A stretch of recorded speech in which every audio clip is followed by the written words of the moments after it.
할렐루야. 오늘도 거룩과 복된 날 주의 전에 나오신 사랑하시는 성도님들을 축복합니다. 오늘은 요한계시록 4장 1절에서 3절까지 말씀을 본문으로 이리로 올라오라 라는 제목으로 말씀의 은혜를 나누겠습니다. 입춘이 지났는데 요 3일간도 한파가 몰려서 우리를 힘들게 합니다. 특별히 건강관리 잘 하시기 바랍니다. 이리로 올라오라.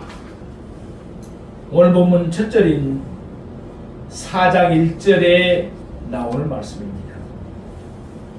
이는 예수님께서 사도 요한에게 하신 말씀입니다. 여기서 이리는 예수님이 계시는 하늘을 가리킵니다. 그러니까 예수님은 요한에게 예수님이 계시는 하늘로 올라오라고 말씀하신 것입니다. 이미 요한계시록 1장에서 요한은 예수님의 환상을 보았습니다. 그때 예수님은 하늘에서 내려오셔서 밤모섬에 있는 요한에게 자신을 나타내셨습니다. 그런데 이번에는 예수님이 요한을 하늘로 이끌어 올리셔서 요한에게 하늘의 광경을 보여주셨습니다. 고린도후서 12장 말씀을 보면 바울도 하늘로 이끌려 올려졌습니다. 그러나 고린도후서 12장 4절 말씀과 같이 예수님이 바울에게는 하늘의 광경을 기록하지 못하게 했습니다. 이와는 달리 예수님이 요한에게는 그가 본 하늘의 광경을 기록하도록 명하셨습니다. 요한계시록 4장과 5장 이 두 장에서 요한은 그가 본 하늘의 광경을 말씀하고 있습니다. 먼저 요한계시록 4장에서는 보좌 위에 앉으신 하나님에게 초점이 맞추어져 있습니다. 그리고 요한계시록 5장에는 어린 양 곧 예수님이 중심인물로 나타나고 있습니다. 이어서 요한계시록 6장 이하 20장에서는 장차 이 땅에 임할 하나님의 심판을 기록하고 있습니다. 하나님의 심판이 끝나면 처음 하늘과 처음 땅은 없어집니다.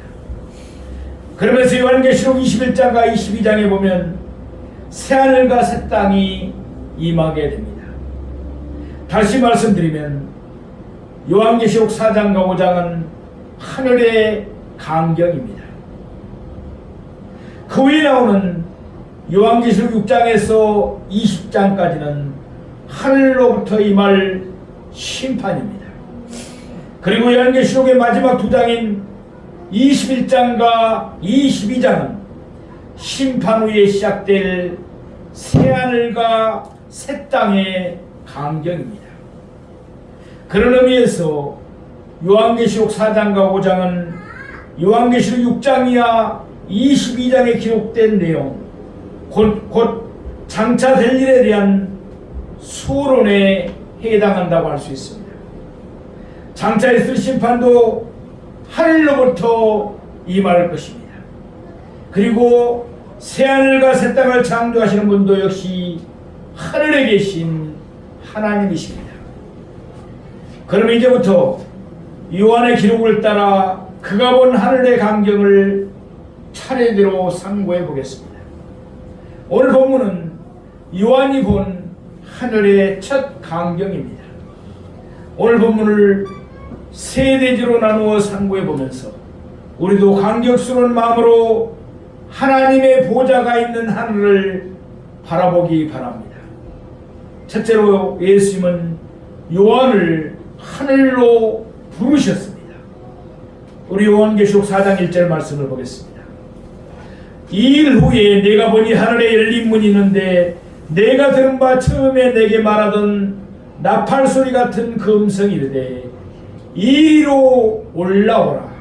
이후에 마땅히 일어날 일들을 내가 내게 보이리라 하시더라. 아멘. 요한계시록 1장에서 요한은 그가 본 예수님의 환상을 기록했습니다. 이어서 요한계시록 2장과 3장에서 요한은 당시 소아시아에 있는 7교회에 일어나고 있는 일들을 기록하였습니다. 이 일 후에, 그러니까 크게 이들 두 가지 일이 있은 후에 라는 의미입니다. 내가 보니 요한은 또다시 환상을 보았습니다. 요한은 이미 요한계시록 1장에서 영화롭게 되신 예수님의 환상을 보았습니다. 따라서 이번에 요한은 두 번째 환상을 본 셈입니다. 곧이어 요한은 그가 본 환상의 내용을 밝힙니다. 하늘에 열린 문이 있는데, 요한이 보니까 놀랍게도 하늘의 문이 열려 있었습니다. 요한이 하늘에 들어올 수 있도록 이미 예수님은 요한을 위하여 하늘의 문을 열어놓으신 것입니다. 계속해서 오늘 본문 1절 중반부 말씀입니다. 내가 들은 바 처음에 내게 말하던 나팔소리 같은 그 음성이 이르되, 그러니까 이번에 요한은 두 번째로 나팔소리 같은 음성을 들었습니다. 요한계시록 1장 10절에서 요한은 처음으로 나팔소리 같은 음성을 들었습니다. 요한계시록 1장 10절 말씀입니다.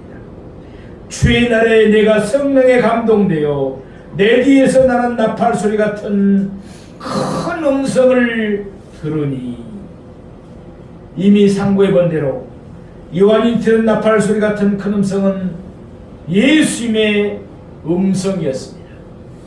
예수님은 나팔소리 같은 큰 음성으로 권세 있게 말씀하셨습니다.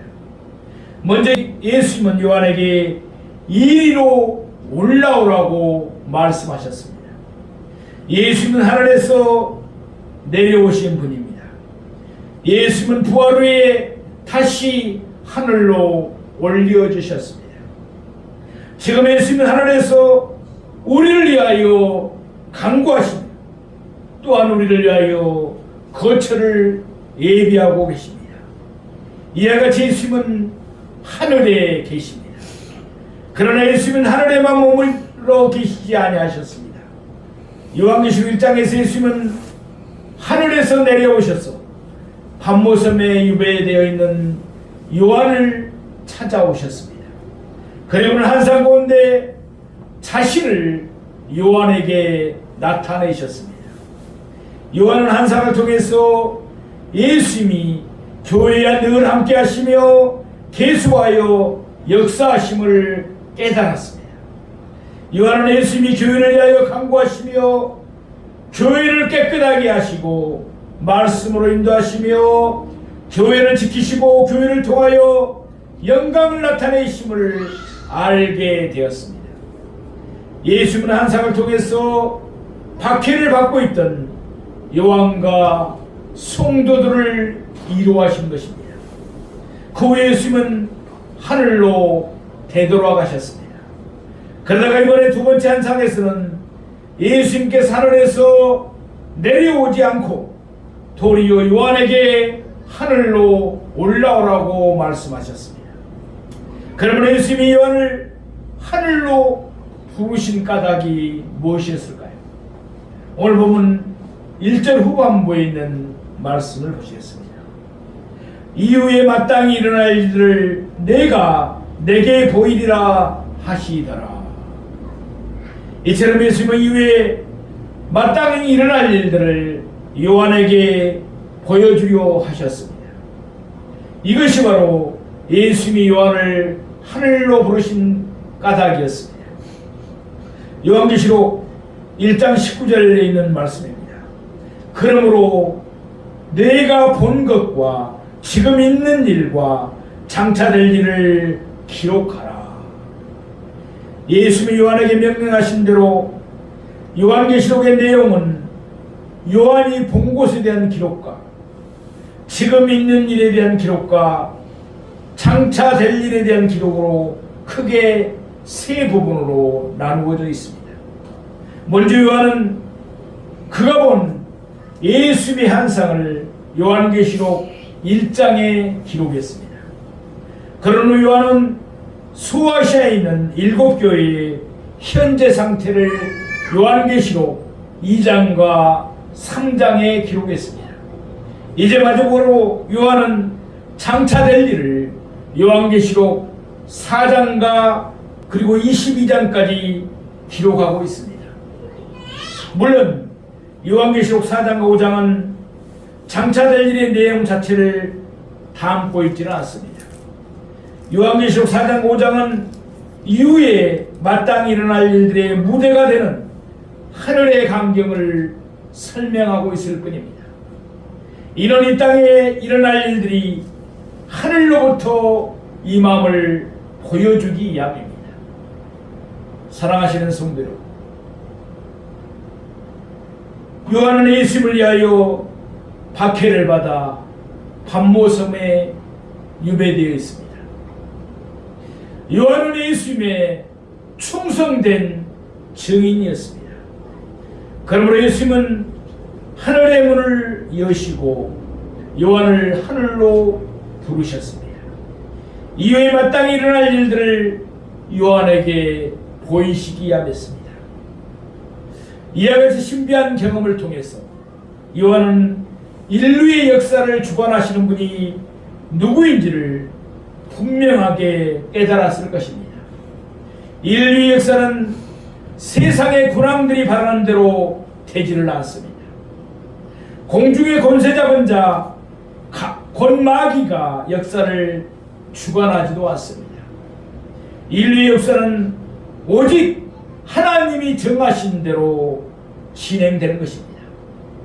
하나님이 인간의 생사화복과 나라의 흥망성쇠 등 인류의 역사 전체를 주관하십니다.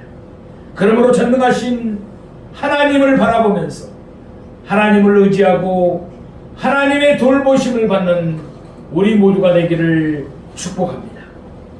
둘째로 성령님은 요한을 감동시키셨습니다. 우리 오늘 보면 요한계시록 4장 2절 말씀을 보시겠습니다. 내가 곧 성령에 감동되었더니 보라 하늘에 보좌를 베풀었고 그 보좌에 앉으신 이가 있는데. 아멘. 내가 곧 성령에 감동되었더니, 예수는 나팔소리 같은 큰 음성으로 요한에게 이와 같이 말씀하셨습니다. 이리로 올라오라. 이후에 마땅히 일어날 일들을 내가 내게 보이리라. 아멘. 이런 예수님의 말씀을 듣자 요한은 그 즉시 성령님에게 감동되었습니다. 예수님은 하늘에 계십니다. 그것도 예수님이 계신 곳은 셋째 하늘입니다. 우리가 잘 아는 대로 셋째 하늘은 첫째 하늘인 대기와 그 너머에 있는 둘째 하늘인 우주를 지나가서 있습니다. 그러므로 인간의 힘으로서는 결코 예수님이 계신 셋째 하늘에 올라갈 수가 없습니다. 이에 성령님이 요한을 감동시키셨습니다. 요한이 성령님에 감동됐다는 말씀은 요한이 성령님 안에 있게 되었다는 뜻입니다. 그러니까 성령님이 요한을 감싸셔서 온전히 요한을 주장하신 것입니다. 요한은 성령님의 능력으로 하늘로 올라갈 수가 있었습니다. 먼저 성령님의 능력으로 요한은 공간을 초월했습니다. 요한은 순식간에 pat모섬에서 하늘로 옮겨졌습니다. 아울러 요한은 그곳에서 이후에 마땅히 일어날 일들을 보았습니다. 그러니까 성령님의 능력으로 요한은 시간도 초월한 것입니다. 바울도 성령에 감동되어 하늘에 올라간 적이 있었습니다. 고린도서 12장 2절에 있는 말씀입니다. 내가 그리스도 안에 있는 한 사람을 아노니 그는 14년 전에 셋째 하늘에 이끌려 간 자라. 가로에는 뭐라고 말씀이 되어 있습니까? 그가 몸 안에 있었는지 몸 밖에 있었는지 나는 모르거니와 하나님은 아시느니라. 그러니까 만일 바울이 몸 안에 있었다면 그의 몸이 하늘로 올라갔던 것입니다. 반면에 바울이 몸 밖에 있었다면 그의 영이 하늘로 올라간 셈이 됩니다. 아무튼 바울은 자신이 어떤 상태로 올라갔는지는 알지 못하고 다만 하나님만이 아신다고 했습니다. 요한이 하늘로 올라갔을 때 그가 처음으로 본 광경이 나타납니다. 보라, 하늘에 보좌를 베풀었고, 보라, 이 말씀은 아하며 놀라는 것입니다. 앞서 요한은 하늘에 문이 열리는 것을 보고 놀랐습니다. 이제 요한은 하늘에 보좌가 있는 것을 보고 또한 놀랐습니다. 요한계시록 4장 5장의 내용은 요한이 본 하늘의 광경입니다. 요한이 하늘에서 처음 본 것은 하늘에 있는 보좌였습니다. 요한계시록 4장 5장 이 두 장에만 보좌라는 단어가 무려 17번이나 나오고 있습니다. 이는 하늘의 중심이 보좌임을 의미합니다. 예컨대 오늘 보면 2절에 보면 보좌 위에라는 말씀이 나옵니다. 또 3절을 보면 보좌에 둘렸는데 라는 말씀이 나옵니다. 4절에서도 보좌에 둘려, 5절에서는 보좌로부터, 6절에서는 보좌 앞에 등등 보좌에 관련된 말씀이 계속해서 등장합니다. 이따금씩 자신이 하늘로 올라갔었다고 말하는 사람들이 있었습니다. 그러면서 각 교회 다니면서 간증하는 사람들이 있었죠. 그런데 그들의 말을 들어보면 대부분 지엽적인 사항이거나 아니면 이상 야릇한 내용들이었습니다. 성경이 말씀하는 하늘의 중심은 언제나 보좌와 또한 그 위에 앉으신 하나님 및 예수님이십니다. 물론 하늘에 보좌가 놓여 있다고 해서 하늘 한가운데 의리의리한 가구가 자리를 잡고 있다는 뜻은 아닙니다. 성전이 하나님의 임재를 상징하는 것처럼 보좌도 하나님의 안권을 상징하는 것입니다. 다시 말해서 하나님이 모든 것을 다스리신다는 것을 의미합니다. 시편 103편 19절에 있는 말씀입니다. 여호와께서 그의 보좌를 하늘에 세우시고 그의 안건으로 만유를 다스리시는 도다. 이와 같이 하늘에 하나님이 앉으시는 보좌가 있다는 말씀은 하나님이 그의 안건으로 천지의 모든 것을 다스린다는 것을 상징적으로 뜻하는 것입니다. 하늘에 있는 보좌가 비어있지는 않았습니다. 오늘 본문 2절 끝부분에 있는 말씀입니다. 그 보좌 위에 앉으신 이가 있는데 그 보좌 위에 앉으신 이가 있었습니다. 요한은 그이가 누구인지를 밝히지는 않았습니다. 아마도 하나님을 경외하는 마음 때문이었을 것입니다. 그러나 설사 요한이 따로 밝히지는 않았더라도 하늘 보좌에 앉으신 이가 하나님을 가리킨다는 것을 누구나 다 알 수 있는 사실입니다. 예컨대 시편 47편 8절에 있는 말씀입니다. 하나님이 뭇백성을 다스리시며 하나님이 그의 거룩한 보좌에 앉으셨도다. 아멘. 또한 이사야 6장 1절에 있는 말씀입니다.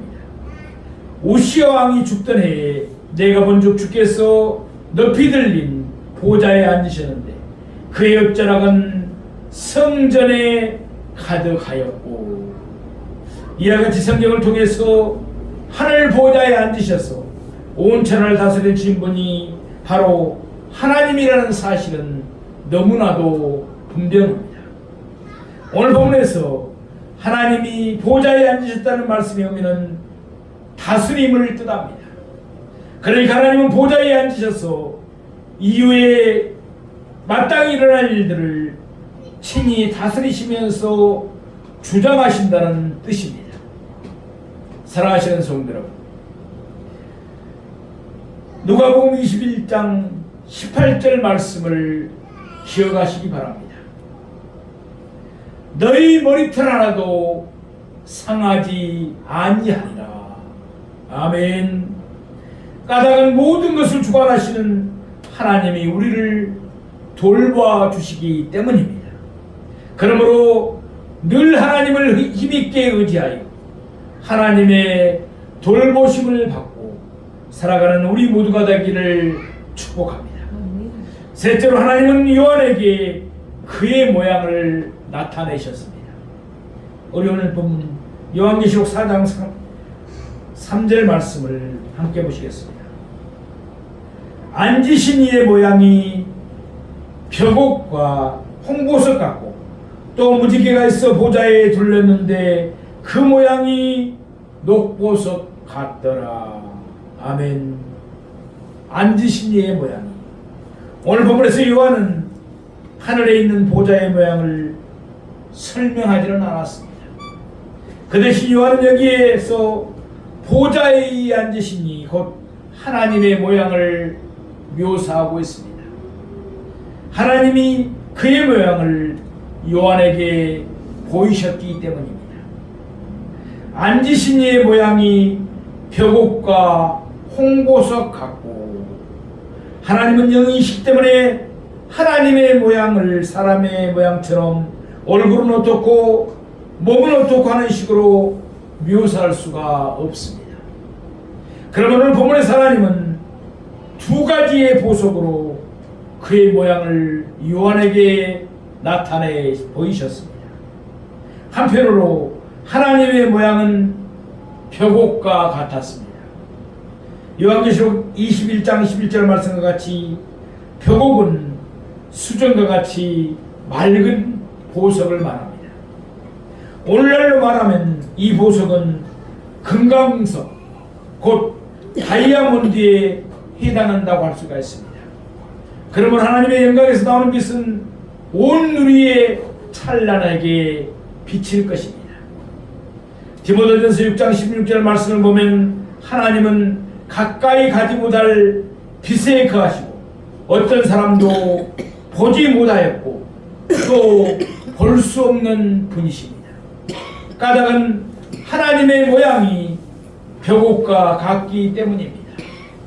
다시 말해서 하나님의 영광이 너무나도 빛나기 때문입니다. 또 다른 한편으로 하나님의 모양은 홍보석과 같습니다. 홍보석은 이름 그대로 붉은 빛을 내는 보석입니다. 그러면 하나님의 모양이 벽옥과 홍보석과 같은 말씀은 무슨 의미겠습니까? 우선 하나님의 모양이 벽옥과 같다는 말씀은 하나님의 거룩하심을 상징합니다. 거룩하신 하나님은 흠과 티가 전혀 없으시기 때문에 어떠한 죄악도 용납하실 수가 없으십니다. 또한 하나님의 모양이 홍보석 같다는 말씀은 하나님의 진노와 심판을 상징합니다. 히브리서 12장 29절 말씀처럼 하나님은 소멸하는 불이십니다. 따라서 홍보석의 붉은 빛은 죄인들을 향해 타오르시는 하나님의 진노의 빛, 그들을 불사를 하나님의 심판을 잘 나타냅니다. 이어서 오늘 보면 3절 후반부에 있는 말씀입니다. 또 무지개가 있어 보좌에 둘렀는데 그 모양이 녹보석 같더라. 지금까지 요한이 본 하늘의 광경은 보좌와 보좌에 앉으신 이의 모양이었습니다. 이제부터는 요한이 본 하늘의 광경이 보좌 주변으로 옮겨지고 있습니다. 먼저 요한은 하나님의 보좌를 두르고 있는 무지개를 보았습니다. 이 땅에서 보는 것처럼 무지개는 반원형으로 하나님의 보좌를 두르고 있을 수도 있었습니다. 아니면 성하에서 보는 것처럼 후광처럼 그 무지개는 원형으로 하나님의 보좌를 두르고 있을 수도 있었습니다. 특이한 점은 무지개의 모양이 녹보석 곧 에메랄드와 같았다는 사실입니다. 이 땅의 무지개는 7가지 색깔을 골고루 두루 나타냅니다.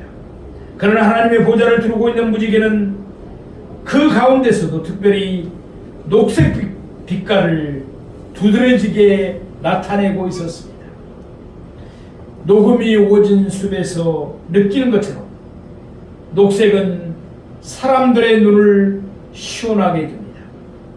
앞서 요한은 홍보석에서 나오는 불타는 빛을 보다가 이제 그는 녹보석에서 나오는 시원한 빛을 보게 되었습니다.